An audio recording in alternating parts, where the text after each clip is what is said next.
সবাইকে স্বাগত জানাচ্ছি আমাদের আজকের লাইভ ক্লাসে the Bangladesh legal practitioners and bar council order 1972 এই বিষয়ক আলোচনায়। যারা ইতোমধ্যে আমাদের সাথে যুক্ত হয়েছেন আমি সবাইকে একটু করে অনুরোধ করব যে আপনারা কমেন্ট করে আমাদেরকে জানাবেন স্পষ্ট শুনতে পাচ্ছেন কিনা এবং পরিষ্কারভাবে দেখতে পাচ্ছেন কিনা।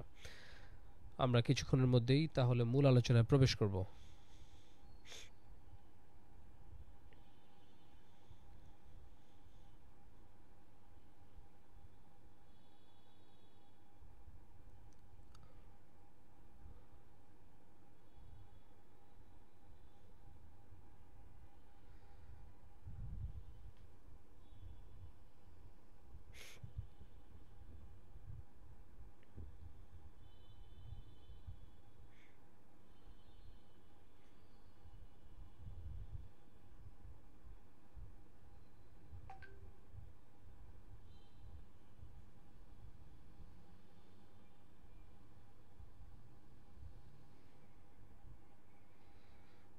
একটু দুই একজনকে অনুরোধ করছি একটু কমেন্ট করে জানান যে আপনারা ক্লাসটা স্পষ্ট করে শুনতে এবং দেখতে পাচ্ছেন কিনা। আজকের ক্লাসে আপনাদের জন্য একটা ফ্রি গিফট আছে। ক্লাস শেষ করার পরে আমরা আপনাদেরকে একটা লেকচার নোট পাঠাবো যাতে করে আপনারা আরও বুঝতে পারেন যে একটা বেয়ার অ্যাক্টকে কীভাবে খুব সামারিলি নিজের মতো করে হ্যান্ড নোট তৈরি করা যায় এবং সেখান থেকে সবচেয়ে গুরুত্বপূর্ণ তথ্যগুলোকে কয়েক পৃষ্ঠার মধ্যে সন্নিবেশিত করা যায়।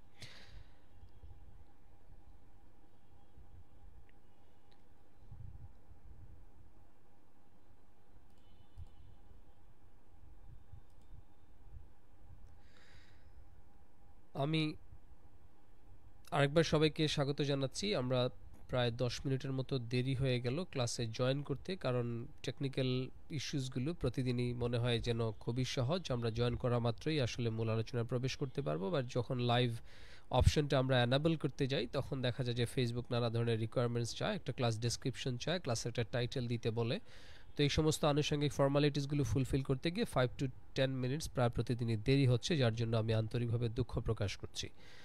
কিন্তু একই সাথে বিশ্বাস করি যে আমাদের ফ্রি লাইভ ক্লাসগুলোতে অংশগ্রহণ করার জন্য এই 10 to 15 মিনিটসের ডিলেটা অনেকের কাছে খুব এক্সকিউজেবল একটা আমাদের দিক থেকে ল্যাকিংস, যদি ক্লাসগুলো গুরুত্বপূর্ণ আলোচনা রাখতে সক্ষম হয় এবং সেখান থেকে আপনারা সত্যি কারোর থেকে কিছুটা শিখতে পারেন। তো এইটা আমরা যে আইনটা আজকে আলোচনা করতে যাচ্ছি সেটা হচ্ছে Bangladesh legal practitioners and bar council order, যেটা আমাদের 1972 এর একটা আইন। আমরা যদিও এই আইনটাকে বলে থাকি যে বার কাউন্সিল অর্ডার, আমরা এটাকে বার কাউন্সিল অর্ডার বলে চিনে থাকি, বাট আসলে এটার সাথে আইনটার বিস্তারিত একটা নাম আছে, the Bangladesh legal practitioners and bar council order 1972। এখন পর্যন্ত পরীক্ষায় এই নাম থেকে প্রশ্ন আসেনি যে এটার সঠিক এবং হুবহু নামটা আসলে কি, বা আইনগতভাবে যে শিরোনামে এই অর্ডারটাকে অভিহিত করা হয় সেই নামটা কি, সেটা নিয়ে এখনও প্রশ্ন আসেনি। বাট এটা প্রশ্ন আসতে পারে, কারণ ইতোমধ্যে জুডিশিয়ারি পরীক্ষায় এইরকম একটা প্রশ্ন একবার এসেছিল, সিভিল কোর্টস অ্যাক্টের আসল নামটা কি, সিভিল কোর্টস অ্যাক্ট নাকি সিভিল কোর্ট অ্যাক্ট। সো সেই সেন্সে যেহেতু এটা প্রচলিতভাবে এটার নামটা বাংলাদেশ বার কাউন্সিল অর্ডার 1972 বলি, প্রশ্নকর্তাদের মাথায় খুব সহজেই এই প্রশ্নটা আসতে পারে যে সাধারণ প্রচলিত যে ভুল আছে সেটাতে একটু সজাগ করে দেওয়ার জন্য প্রশ্নটা করতে পারে। তো এখান থেকে নিশ্চিত 5 মার্কস থাকে পরীক্ষায়, কখনো কখনো আমাদের যদি লাক ভালো হয় 6 মার্কসের প্রশ্ন চলে আসতে পারে, আর 5-এর কম সাধারণত থাকে না, এবং আমাদের সিলেবাসেই হচ্ছে জুডিশিয়াল বার কাউন্সিল পরীক্ষা, এটার জন্য 5 মার্কস বরাদ্দ। তো আমরা প্রথমত এই আমাদের খুব ভালো হতো যদি আমরা প্রত্যেকটা অনুচ্ছেদে এখানে আপনার যদি উল্লেখ করতে পারতাম যে কত নাম্বার অনুচ্ছেদে এইটার কি প্রশ্ন এসেছে, তাহলে আপনাদের জন্য সবচেয়ে ভালো হতো। কিন্তু সেই কাজটা যেহেতু করা যাচ্ছে না, সুতরাং আমরা দুই একটা প্রশ্ন একটু দেখার চেষ্টা করব, যেখান থেকে বোঝার চেষ্টা করব যে এই আদেশ বা অর্ডার থেকে আসলে কী রকমের প্রশ্ন হওয়ার প্রবণতা থাকে। সো এইটাতে আমরা এগুলোকে অনুচ্ছেদ বলে থাকি, বাট আপনাদের সহজ করে বোঝার জন্য আজকে আমি স্লাইডের ধারা হিসেবে উল্লেখ করেছি, যাতে প্রথমবারের মতো যারা বার কাউন্সিল অর্ডারের সাথে পরিচিত হচ্ছেন তাদের জন্য এটা সুবিধা হয়। যদিও আসলে ধারা এবং অনুচ্ছেদ এই জিনিসগুলোর আসলে কোনো জেনুইন কোনো লিগ্যাল ক্লাসিফিকেশন নাই যে কোন আইনের কোন বিষয়গুলোকে আমরা ক্রমানুযায়ী ধারা বলবো আর কোনটাকে অনুচ্ছেদ বলবো। আমাদের দেশের সংবিধানের ধারাগুলোকে আমরা অনুচ্ছেদ বলে থাকি, বাট বিদেশের অনেক দেশের সংবিধানের ধারাগুলোকেও তারা সেকশনই বলে থাকে। সো আমরা এখানে এই আজকের আলোচনার সুবিধার্থে ধারা হিসেবে চিহ্নিত করব। তো প্রথমত এই আইনটার একটু হেডিংসগুলো আমরা দেখার চেষ্টা করি, কারণ এখান থেকে প্রশ্ন এসেছিল বিগত বছরে। আইনটার নাম দেখেন, the Bangladesh legal practitioners and bar council order 1972, পাশে ব্র্যাকেট দিয়ে বলছে দ্য প্রেসিডেন্টস অর্ডার, প্রেসিডেন্টস আবার নিচে এসে বলছে প্রেসিডেন্টস অর্ডার নম্বর 46 অফ 1972, যে 1972 সালের রাষ্ট্রপতি আদেশ 46 নম্বর আদেশ, এবং এটার নাম হচ্ছে legal practitioners and bar council order. অনেকের মাথায় প্রশ্ন আসতে পারে যে এই আইনটার প্রয়োজনীয়তা কি, কোন প্রসঙ্গ বা কোন প্রেক্ষাপটে এই আইনটা তৈরি করা হয়েছে। যদিও এগুলো আমাদের রিটেন পরীক্ষার আলোচনা কিংবা অত প্রিলিমিনারিতে এরকম বিষয় আসে না, বাট তারপরে একটু করে বোঝার জন্য বলি যে বাংলাদেশে পেশাজীবীদেরকে নিয়ন্ত্রণ করার জন্য বা পেশার মান সুরক্ষিত রাখার জন্য সরকার বিভিন্ন পেশাজীবীদের ক্ষেত্রে বিভিন্ন রকমের নিয়ন্ত্রণমূলক রেগুলেটিং আইন করে থাকে, রেগুলেটরি ল। অর্থাৎ একটা পেশার সাথে সংশ্লিষ্ট ব্যক্তিদের আচার আচরণ, তাদের দায়িত্ব, কর্মপরিধি এগুলোকে নিয়ন্ত্রণ করা এবং কিছু ক্ষেত্রে তাদের স্বার্থ সুরক্ষিত রাখা, তাদের সুযোগ সুবিধাগুলোকে চিহ্নিত করা, এই সমস্ত সুযোগ সুবিধা নিশ্চিত করতে গিয়ে বাধাগুলো দূর করার জন্য প্রাতিষ্ঠানিক প্রক্রিয়া বা উপায়, এই জিনিসগুলোকেও তৈরি করা হয় মূলত একটা রেগুলেটরি লয়ের মাধ্যমে। যেমন বাংলাদেশে চিকিৎসা পেশা যেটা আছে সেটার জন্য একটা আইন আছে, যে Bangladesh medical and dental council act, যেটা 1980 সালে তৈরি হয়েছিল প্রথমবারের মতো, তারপরে 2010 সালে এসে এটা পরিপূর্ণভাবে বাতিল করে নতুন একটা আইন করা হয়েছে, যেটার অধীনে একটা মেডিকেল অ্যান্ড ডেন্টাল কাউন্সিল করা হয়েছে, বিএমডিসি, যারা হচ্ছে পেশাজীবীদের চিকিৎসক যারা আছেন সেই সমস্ত পেশাজীবীদের পেশাগত বিষয় সেগুলোকে নিয়ন্ত্রণ করে এবং তাদের স্বার্থগুলোকে দেখাশোনা করে। একইভাবে বাংলাদেশে যদিও আইন পেশাটাকে আমরা বলি যে স্বাধীন এবং মুক্ত পেশা, কিন্তু একই সাথে এই স্বাধীন এবং মুক্ত পেশাজীবী হিসেবে আইনজীবীদেরকে তাদের পেশাগত দায়িত্ব বিষয়াশয়কে নির্ধারণ করা এবং তাদের পেশাগত সুযোগ সুবিধা, স্বার্থ, অধিকারগুলোকে সুরক্ষিত করার জন্য একটা আইনের প্রয়োজনীয়তা দেখা দেয় 1972 সালে, 71 সালের মুক্তিযুদ্ধের পরপরই, নতুন স্বাধীন রাষ্ট্র হওয়ার পরে। সেই বিবেচনাকে সামনে রেখে এরকম একটা আইন করা হয়েছে। কিন্তু আপনারা জানেন যে 1972 সালের এই আইনটা যখন প্রণয়ন হয় তখন আমাদের সংবিধান, যেটাকে আমরা পরবর্তীতে পেয়েছি 72 সালের 4 নভেম্বর, সেটা তখনও কি হয়নি, বলবৎ হয়নি, তখনও সেই সংবিধান পরিপূর্ণভাবে প্রণয়ন হয়নি। এই কিন্তু রাষ্ট্রপতিকে আইন প্রণয়নের ক্ষমতা দেওয়া হয়েছিল প্রক্লেমেশন অফ ইন্ডিপেন্ডেন্স অর্ডারের মাধ্যমে। তো সেইখানে ওই রাষ্ট্রপতির ক্ষমতা বলে তৎকালীন রাষ্ট্রপতি এই আইনটা প্রণয়ন করেছেন। ওই সময় যে সমস্ত আইনগুলো রাষ্ট্রপতি প্রণয়ন করতেন সেগুলোকে অ্যাক্ট এসসিটি না বলে অর্ডার বলা হতো।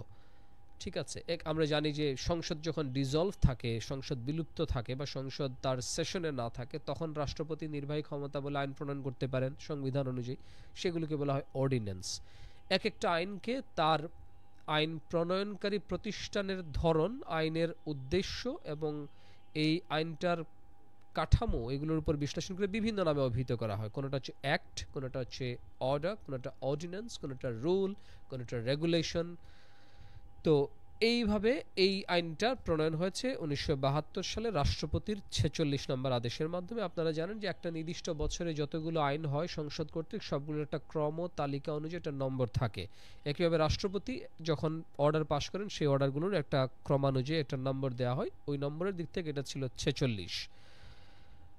এবং এই আইনটার উদ্দেশ্যটা, এই আইনটার প্রিয়াম্বেলে বলা আছে যে whereas it is expedient to amend and consolidate the law relating to legal practitioners and to provide for the constitution of a bar council for Bangladesh and for matters incidental or ancillary thereto, যে যেখানে legal practitioners, আইন পেশাজীবী বা আইন পেশা চর্চাকারী ব্যক্তিদের সংক্রান্ত আইন যেগুলো আছে সেগুলোকে একসাথে সুসংহত করা, একটা জায়গায় সমন্বিত করা, এবং একটা বার কাউন্সিল ফর বাংলাদেশ, বাংলাদেশের একটা বার কাউন্সিল গঠন করা উদ্দেশ্য বা প্রয়োজনীয় বা সমীচীন, এবং এই সংক্রান্ত প্রাসঙ্গিক বা পরিপার্শ্বিক বিষয় সংক্রান্ত আইন করা প্রয়োজন, সে উদ্দেশ্যে আইনটা করা হয়েছে। তার মানে দুটো উদ্দেশ্য আইনটার মূলত, যে একটা বাংলাদেশের একটা বার কাউন্সিল বা বার, ইংরেজিতেও বার কাউন্সিল, বাংলাতেও বার কাউন্সিল, এটা গঠন করা, আর লিগ্যাল প্র্যাকটিশনার্স বা আইন পেশায় নিয়োজিত ব্যক্তিদের সাথে সংশ্লিষ্ট বিধিবিধানগুলোকে একত্রিত করা।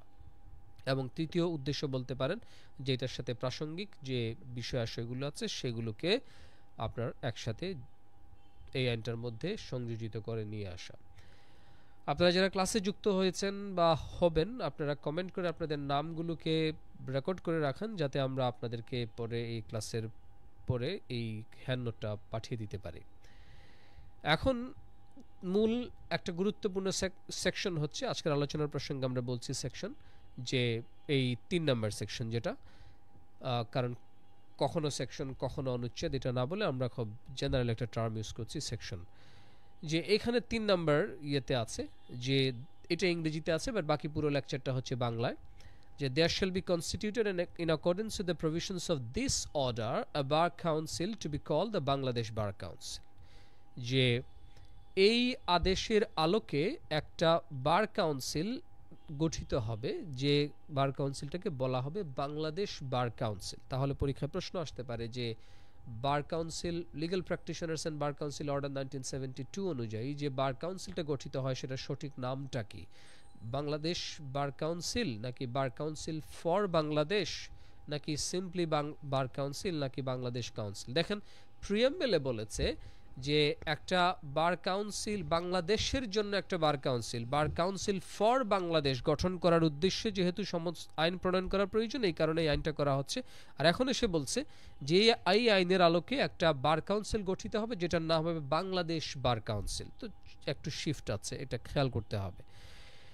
দ্বিতীয়ত একটা গুরুত্বপূর্ণ এই সাবসেকশন 2-তে এসে বলছে the bar council shall be A body corporate having perpetual succession and a common seal with power to acquire and hold property both movable and immovable and to contract and shall by the said name sue and be sued। বেশ কিছু কথা বলেছে এখান থেকে। একটা প্রশ্ন একবার এসেছিল, যদিও এই প্রশ্নটা আসার আগ পর্যন্ত অনেকের কাছেই এটা অভিপ্রেত ছিল না, যে অনেকের কাছেই অনেকে এটা অনুমিত ছিল না, এটা অনুমান করতে পারেনি হয়তো যে প্রশ্নটা আসবে যে বার কাউন্সিল কি ধরনের একটা সমিতি। আমি প্রশ্নটা একটু দেখাই যে এইখানে দেখেন একটা জিনিস এসেছিল এই 2 নম্বর প্রশ্নটা আপনারা যদি দেখতে পারেন যে বাংলাদেশ বার কাউন্সিল একটি নির্বাচিত সংস্থা নাকি সাংবিধানিক সংস্থা নাকি সমবায় সমিতি নাকি সংবিধিবদ্ধ সংস্থা, এই প্রশ্নটা এসেছিল। বাট আসার আগ পর্যন্ত হয়তো কারো আলোচনায় বা কারো চিন্তা এটা ছিল না। এই প্রশ্নটা এসেছিল মূলত এই সেকশন 3 নাম্বার থেকে যে the bar council shall be A body corporate, যেটা হবে একটা কর্পোরেট প্রতিষ্ঠান। এই জিনিসটা বলতে কি বোঝায়? বডি কর্পোরেট বলতে বোঝায়, আপনারা যারা বিশ্ববিদ্যালয়ে ভালো করে আইন পড়েছেন তারা জানেন যে লিগ্যাল পারসন বা আইনগত সত্তা নামে একটা শব্দ আছে, যে কোনো একটা প্রতিষ্ঠানকে যখন মানুষের সমমর্যাদা দেওয়া হয় বা মানুষের মর্যাদায় তাকে গণ্য করা হয়, সে তাকে মানুষের কিছু ক্যাপাসিটি দেওয়া হয়। মানুষ যেমন একে অপরের সাথে চুক্তি করতে পারে, কারো বিরুদ্ধে মামলা করতে পারে, তার বিরুদ্ধে আরেকজন মামলা করা যায়, সে যেমন সম্পত্তি অ্যাকোয়ার করতে পারে, সম্পত্তি পারচেজ বা ট্রান্সফার করতে পারে, এইরকম ক্ষমতা দিয়ে যখন একটা প্রতিষ্ঠান তৈরি হয় বা এরকম ক্ষমতা চর্চা করার অধিকার সম্মত একটা প্রাতিষ্ঠানিক ব্যক্তিবর্গের যখন একটা সমষ্টি তৈরি হয়, as a group, age N association, as a body or member persons, তখন সেই জিনিসটাকে সেই সমিতিটাকে বলা হয় বডি কর্পোরেট বা লিগ্যাল পারসন। ঠিক আছে? সো বডি কর্পোরেট এই শব্দটার আরেকটা মিনিং আছে, সেটা হচ্ছে যে এই প্রতিষ্ঠানটা সম্পৃক্ত যে সমস্ত ব্যক্তিবর্গ থাকবেন, যারা এই প্রতিষ্ঠান পরিচালনার সাথে জড়িত হবেন, তাদের ব্যক্তিগত পরিচয় থেকে ওই প্রতিষ্ঠানের পরিচয়টা হবে পৃথক বা একটা আলাদা সত্তা বিশিষ্ট। যেমন ধরেন 5 জন ব্যক্তি মিলে একটা কোম্পানি খুললো, তাহলে 5 জন ব্যক্তির আলাদা আলাদা পরিচয় এটা একরকম, আর ওই 5 জন ব্যক্তির যে কোম্পানি করেছে সেই কোম্পানির ভিন্ন নামে সেই কোম্পানি আবার আলাদা একটা ব্যক্তি হিসেবে পরিচিত হবে। ওই ব্যক্তিদের কাজের জন্য কোম্পানি দায়ী হবে না, কোম্পানির কাজের জন্য ব্যক্তিরা দায়ী হবে না, যদি না আইনে সেটা সীমাবদ্ধ, আইনের মধ্যে সেটা নির্ধারিত থাকে। সো বার কাউন্সিলকে এইরকম একটা বডি কর্পোরেট হিসেবে মর্যাদা দেওয়ার জন্য এখানে এসে বলা হচ্ছে যে এটা একটা বডি কর্পোরেট হবে যার পারপেচুয়াল সাকসেশন, চিরস্থায়ীভাবে যার উত্তরাধিকার অর্জন করা, তার একটা সিল থাকবে, সে সম্পত্তি দখল করতে পারবে, সম্পত্তি নিজের এক মালিকানা অর্জন করতে পারবে, চুক্তি করতে পারবে, কারো বিরুদ্ধে মামলা করতে পারবে, তার বিরুদ্ধে কেউ মামলা করতে পারবে। এখন সরাসরি এই প্রশ্নটা বডি কর্পোরেট থেকে প্রশ্ন আসেনি, প্রশ্নটা এসেছিল যে বার কাউন্সিল কি, একটা নির্বাচিত সংস্থা, একটা সাংবিধানিক সংস্থা। আমার এখানে বাংলা বানানগুলো ভুল হয়েছে, কারণ যারা লিখেছেন যে সমস্ত হেল্পিং হ্যান্ডে তারা হয়তো তাড়াহুড়োর কারণে এই মিস্টেকটা হয়ে গেছে। তো নাকি সমবায় সমিতি নাকি সংবিধিবদ্ধ সংস্থা? তো দেখেন এটা উত্তরটা হচ্ছে এটা হচ্ছে একটা সংবিধিবদ্ধ সংস্থা, যেটার ইংরেজি আর একটা টার্ম আছে স্ট্যাটিউটরি অর্গানাইজেশন। ঠিক আছে, এইটার জিনিসটা কি, একটা প্রতিষ্ঠানকে সাংবিধানিক সংস্থা বলা হয় বা কনস্টিটিউশনাল অর্গানাইজেশন বলা হয়, যেমন ধরেন পার্লামেন্ট যখন সংবিধানে এই সংস্থাটা গঠন করার জন্য একটা নির্দিষ্ট আর্টিকেল বা অনুচ্ছেদ থাকে। নির্বাচিত সংস্থা হচ্ছে একটা প্রতিষ্ঠান যেখানে ধরেন অনেকজন ব্যক্তি ইলেক্টেড মেম্বার হয়ে সেই প্রতিষ্ঠানটায় তৈরি করেন, যেমন ধরেন আমাদের পার্লামেন্ট একই সাথে কনস্টিটিউশনাল আবার একটা ইলেক্টেড বডি। লোকাল সমবায় সমিতি বা কোঅপারেটিভ সমিতি বলা হয় যখন সমবায় আইন অনুযায়ী কয়েকজন ব্যক্তি একটা নির্দিষ্ট সমবায়ের সমিতির সাধারণ সদস্যদের উপকারার্থে একটা প্রতিষ্ঠান তৈরি করেন, সেটাকে বলা হয় সমবায় সমিতি। আর সংবিধিবদ্ধ সংস্থা বা স্ট্যাটিউটরি অর্গানাইজেশন বলা হয় যে বিধি দ্বারা একটা আইনের লিখিত বিধান দ্বারা যখন একটা প্রতিষ্ঠান তৈরি করা হয় বা ওই প্রতিষ্ঠানের কার্যাবলী নিয়ন্ত্রিত হয়, প্রতিষ্ঠানের ক্ষমতা প্রতিষ্ঠানের কাছে আরোপিত করা হয়। যেমন বাংলাদেশে শত শত প্রতিষ্ঠান আছে, যেমন ধরেন Dhaka city corporation, Sylhet city corporation, Chittagong city corporation, সবগুলো হচ্ছে স্ট্যাটিউটরি অর্গানাইজেশন, কারণ এগুলো প্রত্যেকটা প্রতিষ্ঠান করার জন্য পেছনে একটা আইন আছে, যে আইনের মাধ্যমে প্রতিষ্ঠানটা গঠন কীরকম হবে, এই প্রতিষ্ঠানের ক্ষমতা কি হবে, এই প্রতিষ্ঠানের অভ্যন্তরীণ প্রক্রিয়াগুলো নিয়মকানুনগুলো কিভাবে পরিচালিত হবে, এগুলো বলা থাকে।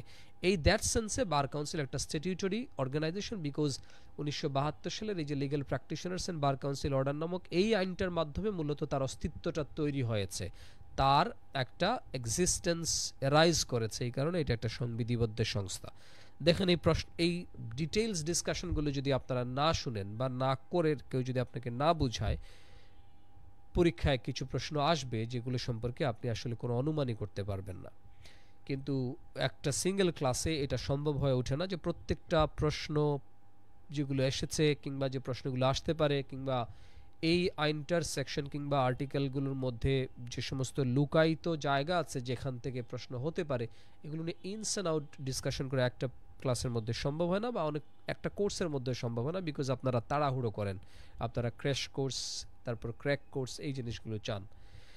তো তারপরে আমরা একটু করে আলোচনা করছি ফ্রি লাইভ ক্লাসে। তাহলে আমরা পেলাম যে এটা একটা বডি কর্পোরেট, যেটাকে আমরা বলতে পারি একটা statutory organisation, because it is created by the statute which is legal practitioners and bar council order 1972।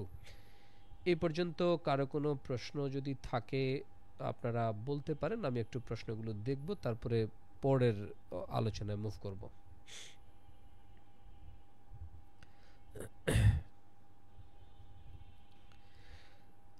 এখন পর্যন্ত আমরা যে আলোচনাগুলো করলাম সেখান থেকে কিছু প্রশ্ন হতে পারে যে বাংলাদেশ বার কাউন্সিল প্রতিষ্ঠাকারী আইন কি, এটা কি এটা প্রেসিডেন্টস অর্ডার নাকি রুলস নাকি অ্যাক্ট নাকি অর্ডিন্যান্স? উত্তরটা কি হবে আপনারা নিশ্চয়ই জানেন, এতক্ষণ যারা আলোচনা করেছেন আনসারে উত্তরটা আপনারা করতে পারেন।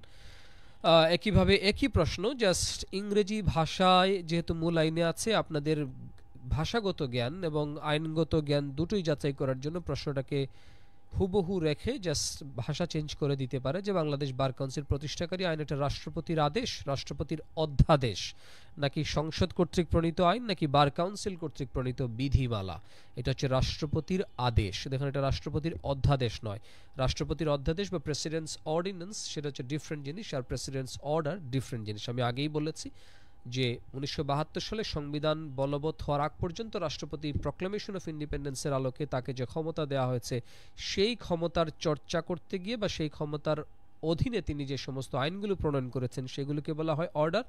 আর সংসদ যখন মূল সংবিধানের আলোকে একবার গঠিত হয়ে গেছে কিন্তু সংসদ কোনো কারণে বিলুপ্ত আছে কিংবা সংসদের অধিবেশন চলছিল না, সেই সময় নির্বাহী ক্ষমতা বলে রাষ্ট্রপতির নামে যে সমস্ত আইনগুলো প্রণয়ন হয় সেগুলোকে বলা হয় অর্ডিন্যান্স। সো এটা হবে রাষ্ট্রপতির অধ্যাদেশ। চমৎকার, রাকিব উত্তর করেছেন রাষ্ট্রপতির অধ্যাদেশ। দেখেন এই আইনটা কত সালে পাশ হয়েছে, কত নম্বর আদেশ, এইগুলো নিয়েও প্রশ্ন আসতে পারে। এটা হচ্ছে 1972 সালের 46 নম্বর আদেশ। 1972 সালের 18ই মে আইনটা হচ্ছে প্রণয়ন হয়েছে এবং একই তারিখে এটা পাশ হয়েছে। 18ই মে প্রণয়ন এবং আইনের পরবর্তীতে বলে দিয়েছে, মূল আইনটা যদি আপনারা দেখেন যে এটা অব্যবহিত, এই আইনটা প্রণয়নের অব্যবহিত পরপর এটা কার্যক্রম এটা বলবৎ হবে, তার মানে একই তারিখে 18ই মে প্রণয়ন, 18ই মে হচ্ছে এটার কার্যক্রম শুরু হয়েছে। সাধারণত আপনারা পরীক্ষায় এরকম কঠিন অপশন আসে না, একটা প্রশ্নে যদি একই সাথে আসে যে বাংলাদেশ বার কাউন্সিল প্রতিষ্ঠাকারী আইন রাষ্ট্রপতির কততম আদেশ? 72 সালের 46তম, 71 সালের 46তম, 72 সালের 36তম, 71 সালের 36তম। তাহলে আপনার জন্য তখন একটু কঠিন হয়ে যায়, আপনি একটু কনফিউজড হয়ে যান। এই কারণে খুব ভালো করে লিংক কানেক্ট করে করে যদি আপনি আমাদের যে ল্যাক্স নাম্বার মেথডটা কিংবা ল্যাক্স লিংক মেথডটা দিয়ে যদি আপনি মনে রাখতে পারেন, তখন আপনাকে কনফিউজ করার কোনো সুযোগ হবে না, যেরকম অপশনে আসুক না কেন। আপনি শিখে গেছেন 72 সালের 46তম আদেশ, বা যেই মাত্র 36তম দেখলেন, 72 সাল, 71 সাল, চারটা অপশনের দুটা জিনিস দিয়ে চারটা অপশনে দিয়েছে, তখন আপনার আসলে কনফিউশন তৈরি হয়ে যায়। এই কারণে ভালো করে মুখস্থ করতে হয়। আর ভালো করে মুখস্থ করতে গেলে নেমোনিক জিনিসটা তখন কাজে দেয়। যারা আমাদের বিগত ক্লাসগুলোতে ছিলেন তারা জেনেছেন নেমোনিক পদ্ধতিটা কি। আচ্ছা, এখন সবচেয়ে গুরুত্বপূর্ণ যে 3 নাম্বার ধারা, এখানে এসে আমরা 3 নাম্বার ধারাটা ইতিমধ্যে আলোচনা করেছি যে এটার নাম হচ্ছে বাংলাদেশ বার কাউন্সিল। এটা হবে একটা বডি কর্পোরেট। আমরা মূল আইনে যেভাবে লেখা ছিল সেখান থেকে আলোচনা করেছি, বাট একই সাথে আমাদের স্লাইডের মধ্যে আবার এই জিনিসটাকে নিয়ে এসেছি। তো বার কাউন্সিলের মেয়াদ এবং মেয়াদ শুরুর মাস, অর্থাৎ এই সেকশন বা অনুচ্ছেদটা একটু কনফিউজিং, কারণ আমরা যদি একটু মূল আইনে যাই, আমরা একটু দেখার চেষ্টা করি যে আমাদের মূল আইনটাতে কি বলা আছে। দেখেন এইখানে হচ্ছে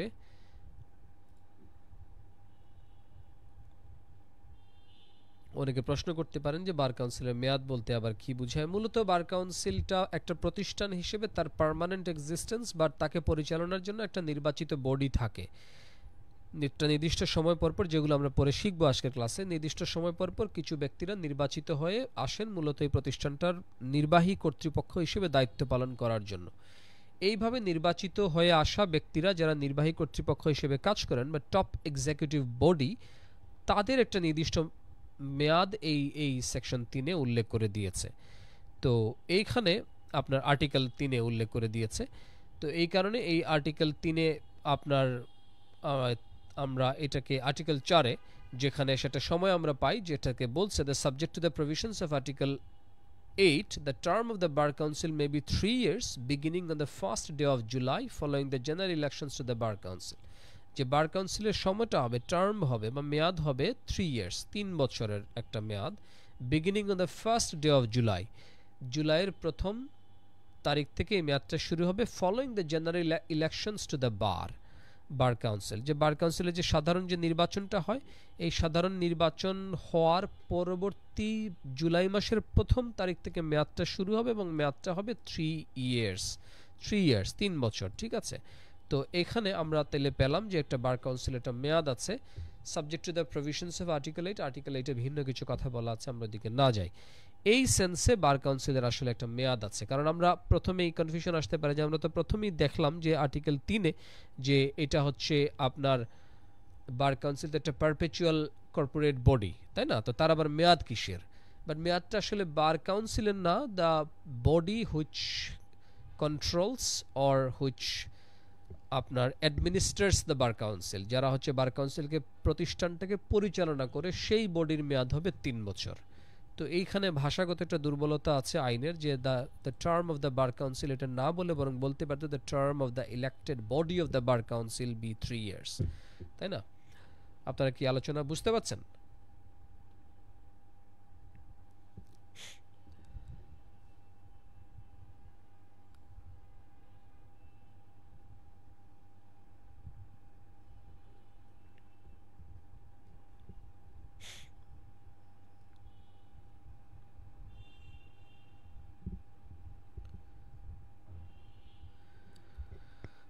আচ্ছা, তারপরে আমরা আবার মূল স্লাইডে ফেরত যাই। তো এখানে আবার কিছু প্রশ্ন এসেছিল, আমরা প্রশ্নের গুলো পরে আলোচনা করব। আমরা মূলত অনুচ্ছেদ 5টা একটু দেখি যে বার কাউন্সিল কমিটিটা কিভাবে গঠিত হয়। এই যে বডিটা আমরা বললাম যে ব্যক্তিরা নির্বাচিত হয়ে আসেন, তারা কিভাবে গঠিত হন। তো বার কাউন্সিল এই প্রতিষ্ঠানটা পরিচালনা করার জন্য মূলত একটা 15 সদস্য বিশিষ্ট একটা কমিটি গঠিত হয় প্রতি 3 বছর পর পর, তার মেয়াদ যখন নবায়ন হয় বা নতুন করে নির্বাচন যখন হয়। এবং এই 15 সদস্যদের মধ্যে 3টা ভাগ আছে। প্রথমত পদাধিকার বলে, অ্যাটর্নি জেনারেল হচ্ছেন এই কমিটির একজন সদস্য।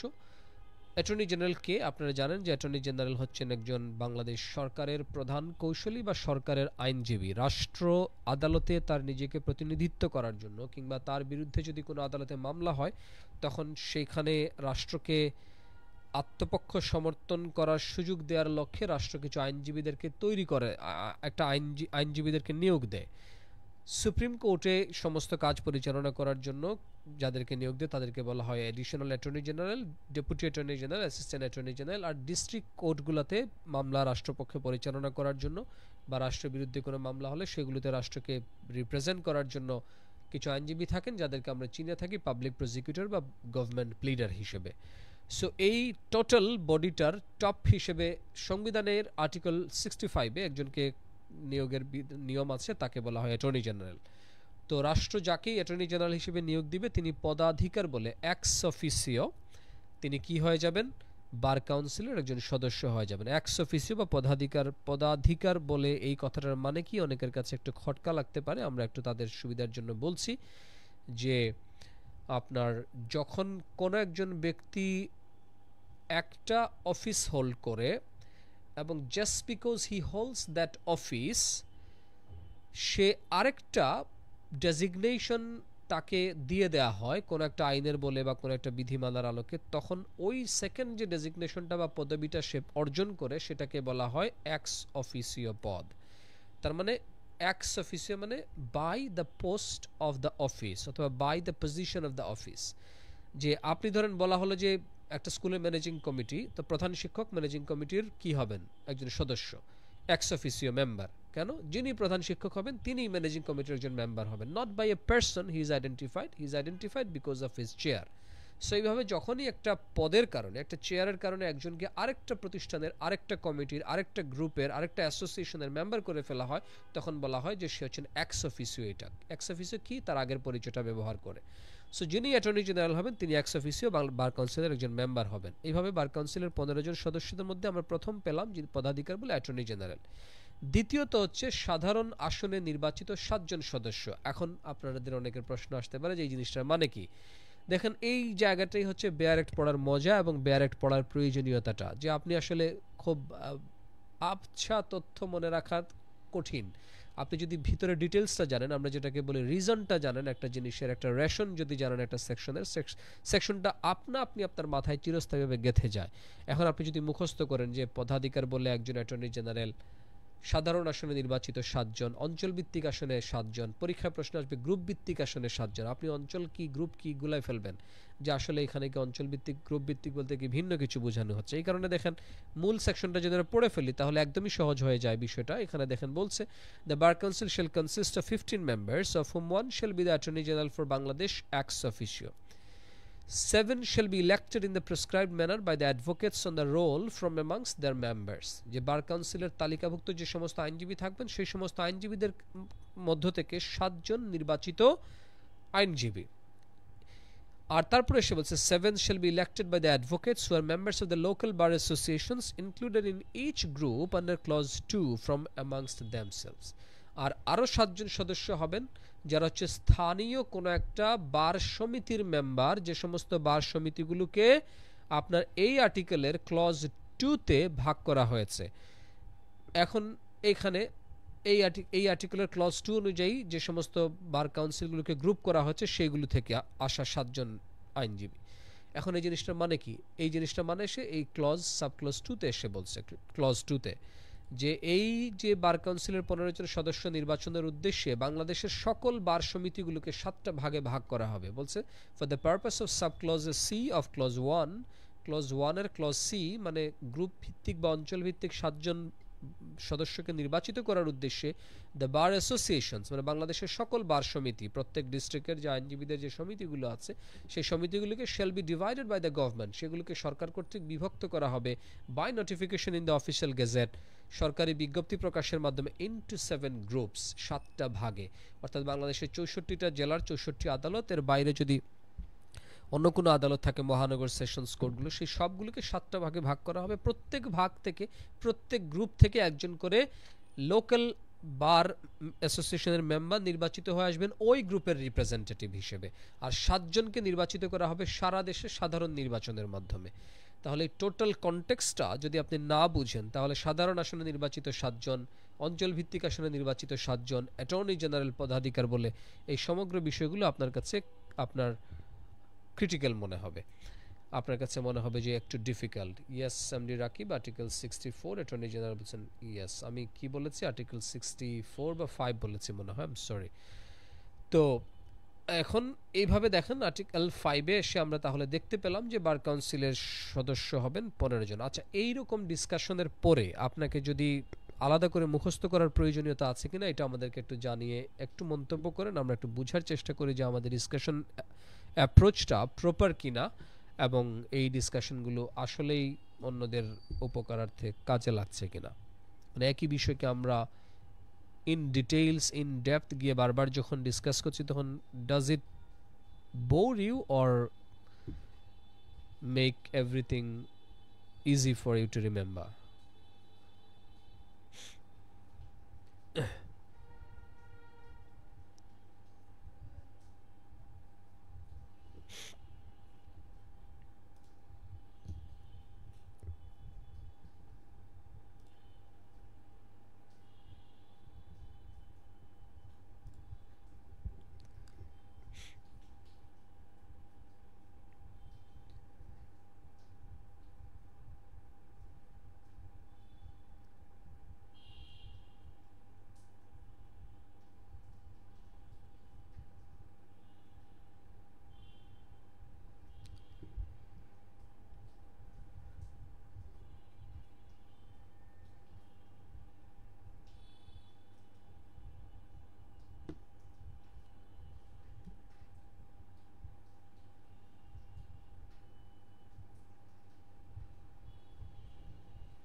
আচ্ছা, তো তাহলে এখন আমরা এই আর্টিকেল 5টা যদি ভালো করে বুঝে থাকি তাহলে এই প্রশ্নগুলোর উত্তর আমাদের পারার কথা, যে বাংলাদেশ বার কাউন্সিল চেয়ারম্যান পদে আসীন ব্যক্তি তিনি কে? রাষ্ট্রপতি কর্তৃক নিযুক্ত কোনো ব্যক্তি, নাকি পদাধিকার বলে অ্যাটর্নি জেনারেল, নাকি প্রধান বিচারপতি কর্তৃক মনোনীত, নাকি তিনি নির্বাচিত?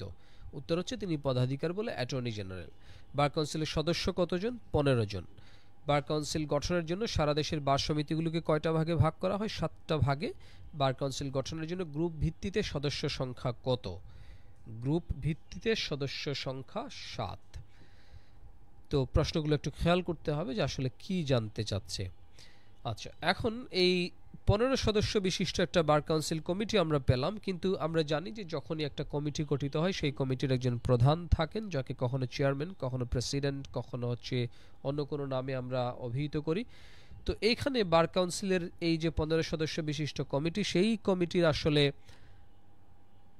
চেয়ারম্যান কে হবেন এবং ভাইস চেয়ারম্যান কে হবেন সেটা এসে আর্টিকেল 6-এ বলা আছে। ঠিক আছে, তো এইখানে বলা আছে আর্টিকেল 6-এ যে পদাধিকার বলে তিনি হবেন অ্যাটর্নি জেনারেল, যিনি পদাধিকার বলে অ্যাটর্নি জেনারেল মেম্বার তিনি আবার পদাধিকার বলে বার কাউন্সিলের চেয়ারম্যান হয়ে যাবেন।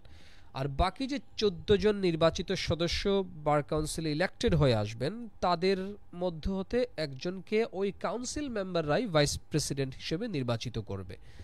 ঠিক আছে, কাউন্সিল মেম্বাররাই, অর্থাৎ বাইরের কেউ না। এটা দেখেন এখানে আপনাদের আর্টিকেল 6-এ বলা আছে, দেখেন যে there shall be a chairman and a vice chairman of the bar council, যে বার কাউন্সিলে একজন চেয়ারম্যান থাকবেন এবং একজন ভাইস চেয়ারম্যান থাকবেন। The attorney general for Bangladesh shall be the chairman ex office of the bar council, তিনি attorney general পদাধিকার বলে বার কাউন্সিলের চেয়ারম্যান হয়ে যাবেন। আর the vice chairman of the bar council shall be elected in the prescribed manner by the members of the council from amongst themselves, যে কাউন্সিলের সদস্য হিসেবে যারা ইতোমধ্যে নির্বাচিত হয়েছেন তাদের মধ্য হতেই তারা নিজেরাই বিধি অনুযায়ী নির্ধারিত নিয়মে একজনকে ভাইস চেয়ারম্যান হিসেবে নির্বাচন করবেন। দেখেন প্রশ্নটা আসতে পারে যে বার কাউন্সিলের ভাইস চেয়ারম্যান নির্বাচনের পদ্ধতি কী রকম, যে নির্বাচনের সাধারণ নির্বাচনের মাধ্যমে, কাউন্সিলের মেম্বারদের ভোটের মাধ্যমে। তখন উত্তরটা হবে কাউন্সিলের মেম্বারদের ভোটের মাধ্যমে। আপনি শুধু নির্বাচিত হবেন ভাইস চেয়ারম্যান এটা শিখে গেলেই আপনি সঠিক উত্তর করতে পারবেন, এই নিশ্চয়তা সবসময় দেওয়া সম্ভব নয়। আচ্ছা, তারপরে আমরা পরের আর্টিকেলটাতে চলে যাই, যেটাতে হচ্ছে 6 ক, গুরুত্বপূর্ণ একটা আর্টিকেল। এটা হচ্ছে 6 ক। এই যে দেখেন, দেয়ার shall be a secretary of the bar council appointed by government from amongst the district জাজেস or additional district জাজেস। যে বার কাউন্সিল তো নির্বাচিত বডি তো থাকবেই, বাট নির্বাচিত বডিকে সহায়তা করার জন্য একজন সেক্রেটারি বা সচিব থাকবেন। এই সচিবকে আবার নিয়োগ দিবে সরকার। এটা ইন্টারেস্টিং ব্যাপার, যদিও বার কাউন্সিল হচ্ছে একটা kind of autonomous body, but এখানে সচিব নিয়োগ দেয় আবার সরকার। কোথায় বলেছে দেখেন, যে অ্যাপয়েন্টেড বাই গভর্নমেন্ট, এটা হচ্ছে সরকার কর্তৃক নিযুক্ত হবে, সরকার কর্তৃক নিযুক্ত হবে, ঠিক আছে? অ্যাপয়েন্টেড বাই গভর্নমেন্ট, সরকার নিযুক্ত করবেন। আচ্ছা, আপনারা একটু আমাকে একটু কাইন্ডলি জানান যে আমার কথা এবং স্ক্রিনের অ্যাক্টিভিটিসগুলো সিনক্রোনাইজড কিনা। আমি যখন যা বলছি ওই সময় স্ক্রিন যেটা চেঞ্জ করছি বা কোনো একটা হাইলাইট করছি, ম্যাগনিফাই করছি, সেটা কি তাৎক্ষণিক দেখা যায় নাকি একটু ল্যাগ করে আপনাদেরকে পরে দেখতে হয়?